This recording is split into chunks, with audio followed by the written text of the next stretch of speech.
হাই মৰমৰ বয়ফ্ৰেণ্ডসকল, মানে মোৰ বয়ফ্ৰেণ্ড নহয় অ', নিজৰ নিজৰ গাৰ্লফ্ৰেণ্ডৰ বয়ফ্ৰেণ্ডসকল। ইগন'তে কি rose day, teddy day, chocolate day, hug day, kiss day কি কৰি কেনেকৈ পতাব পাৰে প্ৰপ'জ ডেৰ দিনাখন মানুহজনী পতাই লোৱা। কাৰণ বিয়াৰ পিছত যিখিনি লাগে সেইখিনি দিব পৰা অকাত প্ৰত্যেকজনৰে নাথাকে। বিয়া পাতি সুখত ৰাখিম বুলি ভাবিছা যদি হয়তো ৰ'জ ডেৰ ঠাইত বিলাহী ধনিয়া দেও পাতিব লাগিব পাৰে, চকলেট ডেৰ ঠাইত দালি চাউলৰ দেও পাতিব লাগিব পাৰে, হয়নে নহয়? আৰু তোমাৰ মানুহগৰাকীক সুখত ৰাখিবলৈ হ'লে টেডি নহয়, লাগিব তোমাৰ বহুমূলীয়া সময়খিনি, যাক কোৱালিটি টাইম বুলি ক'ব। আৰু এই যে teddy day, kiss day, hug day, সেইবোৰৰ ঠাইত হয়তো কেতিয়াবা দুখে ভাগৰে থকা মানুহজনীৰ মূৰটো পিটিকিও দিব লাগিব পাৰে।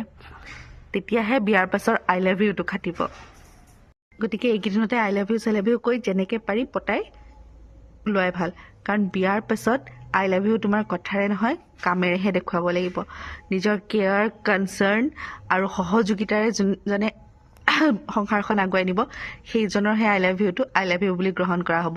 আৰু বাকীখিনিৰ কাৰণে সেই তিনিটা জাষ্ট ৱৰ্ড, এইফালেদি শুনি এইফালেদি ওলাই যাব। গতিকে অল দ্য বেষ্ট।